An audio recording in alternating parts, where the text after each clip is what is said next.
Good evening, everyone. Welcome to California Today. I'm David Zhang. Here is a look at some of today's top stories. The Powerball lottery jackpot is still up for grabs. NTD's Christina Corona visits the store that sold last year's record-breaking jackpot ticket to see if there are any more lucky winners. ChatGPT has a new rival. Facebook parent company Meta just introduced their own AI program called Llama. Imagine pizza being locked up in stores. That's the case because thieves continue to target stores in California, leading to increased security and locks of merchandise. We have reported about migrants being transported across the country, both by plane and bus. Recently, a fourth wave of buses carrying migrants arrived on Tuesday in Los Angeles. They were dropped off at St. Anthony's Croatian Catholic Church in Chinatown. Los Angeles Mayor Karen Bass's office confirmed with the Fox 11 that the bus was from Texas. Texas Governor Greg Abbott has cited LA as a sanctuary city and previously claimed credit for sending buses to California. There will be many crossed fingers as the numbers for the astonishingly high winning jackpot will be called tonight. The jackpot grows bigger as more and more people buy tickets. Let's turn to our Southern California reporter, Christina Corona, for more on the story from Altadena. A massive payday may be in one lucky person's near future. The Powerball drawing is tonight, and there are many hopefuls in Southern California anticipating that $1 billion winning ticket. No tickets matched the Powerball winning numbers Monday night, making today's lottery jackpot $1 billion, with the cash payout at an estimated $516 million. The largest Powerball jackpot ever won in America was $2.4 billion that hit on November 8, 2022 in Altadena, California. We got to speak with Joseph Shahayed, the owner of Joe's Service Center, the store that sold the $2 billion winning ticket last year. Oh, it was very exciting, and I'm very happy somebody won because this is the biggest ticket in history. Joseph tells us that he made it in the Guinness Book of World Records for the greatest jackpot in a national lottery. He goes on to share what happened after he sold that record-breaking ticket. $1 million bonus I share with my grandchildren. I have 11 grandchildren. I share with them, and I share my kids. I share with the rest. Someone who need more help. I did help. We spoke with one hopeful Powerball player who told us what he would do if he won tonight's jackpot. I would help out the homeless, buy some property, and just help out the family, friends and family, and party with the rest, I guess. Out of the 10 largest jackpots, 4 winning tickets were purchased in the state of California. Powerball tickets are sold throughout the nation, including Washington, D.C., Puerto Rico, and the U.S. Virgin Islands, making Californians pretty lucky. And Joseph shared how hopeful he is to sell the winning ticket once again. 99.9.5. We can feel it, we can smell it. It's coming. Hopefully we sell another ticket, $1.2 billion. With the $1 billion jackpot up for grabs, dreams are soaring higher than ever, and the heat is not stopping anyone from purchasing the life-changing ticket. Christina Corona, NTD News, Altadena. Facebook parent company Meta has built an artificial intelligence system that rivals ChatGPT and Google's Bard. But it's taking a different approach, releasing it for free. Meta CEO Mark Zuckerberg said Tuesday that the company is partnering with Microsoft to introduce the next generation of its AI large language model. It will be making the technology, known as Llama 2, free for research and commercial use. The social media company has long had a big research team of computer scientists devoted to advancing AI technology, but it's been overshadowed as the release of ChatGPT sparked a rush to profit off of generative AI tools that can create new prose, images, and other media. Meta has also tried to distinguish itself by being more open than some of its big tech rivals about offering a peek at the data and code it uses to build AI systems. In a Facebook post, Zuckerberg said, "Open source drives innovation because it enables many more developers to build with new technology. It also improves safety and security because when software is open, more people can scrutinize it to identify and fix potential issues." Meta used the acronym Llama for Large Language Model Meta AI to describe the first version of its model, announced in February. It's now dropped the capital letters for its second version, Llama 2. Zuckerberg said people can download its new AI models directly or through a partnership that makes them available on Microsoft's cloud platform, Azure. The financial terms of that partnership were not disclosed. A Southern California school board has officially rejected a curriculum that members have deemed inappropriate for children. A part of the curriculum refers to a gay rights activist as well as an organization reportedly with ties to pedophilia group. Here's NTD's David Lam, who has been following the story.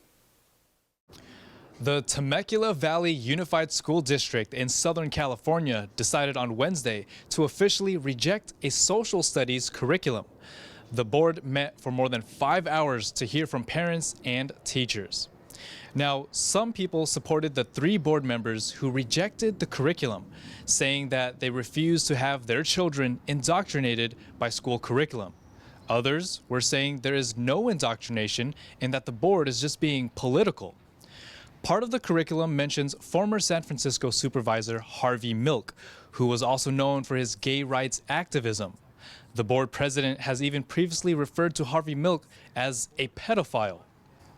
One of the board members said members have reviewed the curriculum that goes for K to 5th graders and have deemed the material not suitable for children, saying especially when learning about an organization that reportedly has ties to a pedophilial group. I previously spoke to board member Jen Wiersma, and here's what she said. What we're trying to communicate to our students and all stakeholders is that we've been tasked to make these important decisions, to do what's best for them. And we want to hear our students, but at the end of the day, we as adults, as parents, as trustees, we've been elected to make this important decision. And that's what I'm hoping, is that they see the truth of what we want to communicate and not the negative talking points of a specific narrative that wants to pin us as banning books or bigoted, because that's not the case. Now, state officials have also stepped in on the matter. Governor Gavin Newsom said that they will buy the material in question and send them to the parents and students, and would also send the bill to the district and fine them for violating state law. Board member Wiersma says the local school board was elected to represent the Temecula community and that they're just doing their job. She says the governor is stepping out of his scope. In Santa Clara, California, David Lam, NTD News. Meanwhile, in San Francisco, retail theft has been a concern among many local businesses and residents. To combat the issue, some stores have increased the security and started locking up merchandise. One Walgreens in San Francisco's Richmond district started putting chains on some of the freezers. NTD's Jason Blair has more. Walgreens has commented before that retail theft has been an ongoing issue for their stores in San Francisco. When you go into a Walgreens in the city, you might notice many items are locked up and require employee assistance to buy. One Walgreens has recently started putting chains around freezers containing frozen goods. It's a major inconvenience for the community.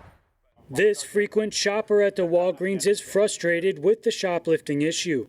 I've stopped people myself, but they tell you not to, and the police aren't here. And people talk about the law of that it's not a felony, but it doesn't really matter. If you just lock somebody up for 2 weeks, I mean, they probably wouldn't do it again. When retail theft issues come up in San Francisco and California, many people cite Proposition 47 as a contributor to the problem.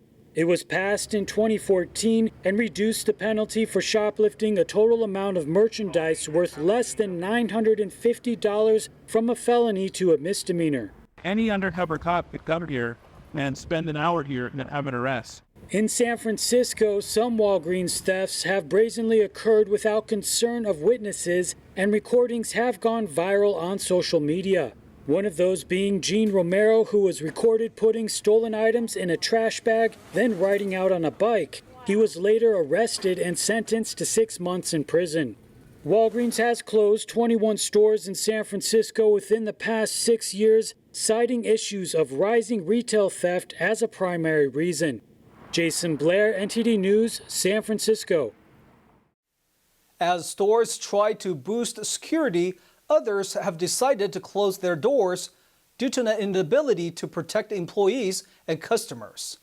That's the case with San Diego's oldest Starbucks shop. The company points to an increasing homeless population and rising crime. One of the oldest Starbucks in San Diego closed on June 29th. The company says this is because of the dangers associated with the area's homeless population. The executive director of Hillcrest Business Association, Nicholas, said that homeless persons often stole from the store and patrons regularly. The store often intentionally kept its shelves bare to prevent such theft. San Diego County Supervisor Jim Desmond released a statement on the closure and said officials need to be using taxpayers' dollars responsibly to address the homeless crisis. A little further up north in the Los Angeles area, 6 Starbucks locations closed back in July 2022. This was also due to chronic homelessness and safety concerns for employees and patrons. We'll now take a short break, everyone, but here's a look at what we have for you when we come right back. A recent report shows crime continues to increase year over year in the state. But on the other hand, the number of arrests has declined. Oakland's mayor is getting a salary increase against her wishes. The city's board says the move is to help meet minimum salary requirements. And you might think these are the Berenstain Bears, as they have some fun in the sun. These fellas turned someone's backyard into their playground. These stories and more coming up on California Today.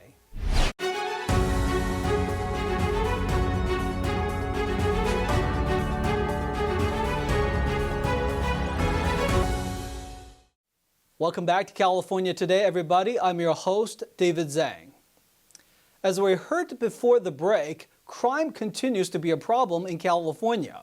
A new report shows that in 2022, the state saw a rise in violent crime and property crime, but the number of arrests have declined. The Attorney General's office released its 2022 crime statistics on June 30th. The report shows violent and property crimes increasing year over year in California. But while crime increased across many categories, homicide and driving under the influence arrests each decreased 5.9%, and motor vehicle theft arrests fell 8.5%. Following the release of the report, Attorney General Rob Bonta says, quote, "While crime rates remain significantly below their historical highs, property and violent crimes continue to have devastating consequences for communities across the state, and gun violence remains a major threat to public safety." Meanwhile, state lawmakers have criticized the lack of policies meant to protect victims and residents. But we have violent crime in California. Homicides have increased by 40%. Rapes have more than doubled. Aggregated assaults up by 35%, largely due to Proposition 47 and 57. But folks, crime is going up in California. That's why businesses are leaving. That's why people don't feel safe. So we're balancing the budgets on the backs of letting our communities not be safe. That's wrong. The number one thing that Californians are supposed to do in this legislature is keep our citizens safe, and they're not safe. The report shows that both property and violent crimes spiked more than 6% for the second consecutive year, leaving it below the historical highs seen in 1992. Arrests for robbery jumped 14.4% for the year, burglary 9.4%, theft 12.2%, and petty theft skyrocketed to 21.3%. But while criminal activity affected cities across the state, arrest rates decreased by 2.7% from 2021 to 2022, representing the 18th year in a row that arrests declined. And one lawmaker on the other side of the aisle told her colleagues that crime reports are, quote, nothing new. It's been a feature of TV news for forever, but it seems to be something that many people have latched onto and perpetuate a myth about this big crime increase that we have. If you look at the data, whether you look at the PPIC reports, the LAO's reports, or any other number of reports, California's crime, and violent crime for sure, has not gone up significantly at all. There was a spike in 2021. It has not been reflected in 2022. And if we look at the last decade, and if their overall crime rates are down, and if we look at the period since 1990s, they are significantly down. Some experts say the disruption of normal activity in 2020 due to the pandemic and associated state and local lockdowns marked a turning point and suggest looking at the last 3 years for a better snapshot. Numerous studies of incarceration and recidivism rates at the state and national levels reveal those holding full-time jobs are less likely to become criminal offenders. And according to experts, schools and support systems being shut down for lengthy periods of time had exposed juveniles to pressures that would have been absent in a school setting. Now, the city of Oakland is facing the largest budget deficit in its history. Many budget cuts are in order and many city positions are still vacant. But in the wake of all this, their mayor is forced to get a raise. Oakland's Mayor Shung Tao is getting a salary raise of around $13,000 as Oakland recently hit its largest ever budget deficit.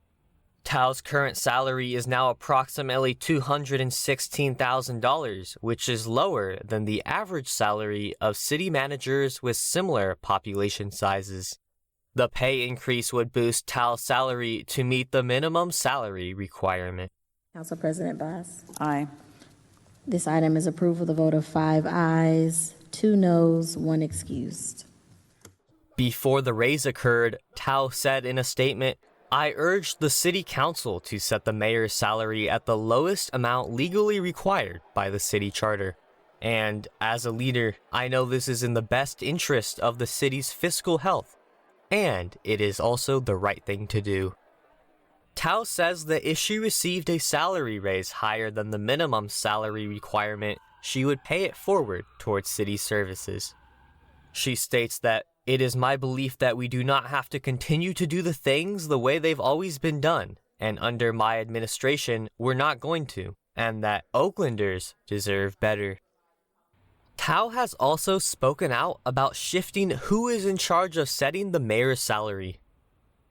A Bay Area district attorney could be facing a recall soon. Momentum is building up as critics say she has been too lenient on crime. A recall is underway for Alameda District Attorney Pamela Price. Critics say she has been too lenient on criminals. A group called Save Alameda for Everyone has filed official paperwork to launch a recall. A petition on change.org to recall her, which started in February this year, has over 23,000 signatures. In an interview with KPIX, Price responded to the recall by saying it is Republican-backed. In addition, she said, "The DA's role has really no impact on crime. To create a safe community, we need to invest in alternatives to incarceration." Price had campaigned on criminal justice reform, replacing the previous DA who did not want to be re-elected. Since she took office in November 2022, she has been called out for her approach and attitude towards cases like reducing sentences for violent criminals like Delonzo Logwood. Logwood was accused of 3 murders. He would have faced 75 years to life in prison, but Price offered him only 15 years in prison for 1 count of voluntary manslaughter. Price also disqualified a veteran judge from ever hearing a criminal case, the reason being he rejected the plea deal Price offered to Logwood. She was also criticized for not pursuing jail time for gang members accused of shooting and killing Jasper Wu, a toddler. Medi-Cal is resuming its income verification, and millions of enrollees are expected to lose their medical coverage within the next year. According to a new report released on Monday, the California Medical Assistance Program, or Medi-Cal, is expected to lose between 1.8 million and 2.8 million enrollees by the end of 2024. This is due to the program resuming income verifications. The income requirement is set at 138% below the poverty level, or an annual income of around $20,000 or less for one person. But this requirement was removed during the pandemic due to a quick rise in unemployment and layoffs in March and April of 2020, with many businesses shutting down from COVID-19 restrictions and lockdown policies. During this time, Congress also introduced Medicaid protections to help low-income people keep their medical coverage. But back in March of this year, Medicaid protections were not renewed, so states are now able to reinstall income verification requirements. Tens of thousands have already been removed from California's Medi-Cal rolls since the beginning of the month. Cindy Showalter, a Los Angeles-based Medicare advisor, told the California Globe that the system is simply realigning itself and removing many people who simply don't qualify anymore. And to wrap up the evening, summer weather is in full swing, and many Californians are looking for ways to cool down and have fun. So let's meet a family of wild bears that have turned someone's backyard pond into their playground. A female bear has found the perfect playground for her 2 cubs since real estate agent and wildlife lover Ashley Howie installed 2 ponds and a tub in her backyard. Howie told the Epic Times that the cubs can't get enough pool time, and it makes her happy to see the bears appreciate the water sources. And working from home allows Howie to discover how much wildlife passes through her yard on a daily basis. She started filming the bears in May 2022 and posted the videos on social media. She has since garnered a huge following. Howie said, quote, "It gives me the opportunity to educate others on how these urban bears coexist with humans." She added, quote, "Small changes such as keeping screens locked, having bear-proof trash cans, and not leaving food out are some of the best ways to live safely together." Howie also advises against bothering bears, since that teaches them aggression toward humans. Now let's check in with NTD's Tyler Castillo for your sports roundup.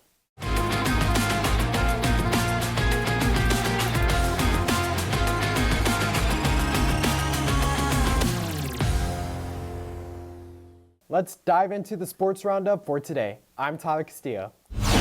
First up, Steph Curry has become the first active athlete to win the American Century Championship since 2000. He played with the greats such as Patrick Mahomes and Joe Pavelski, former Sharks captain who finished in 3rd place. The tournament this year was held in Lake Tahoe. Curry notably hit a hole-in-one where he celebrated by running across the field with cheers from onlookers. Former San Jose Sharks backup Thomas Greiss has officially retired after playing 14 seasons in the NHL. Greiss was selected by the Sharks in the 3rd round in the 2004 draft, where he spent his first 4 years in Team Teal.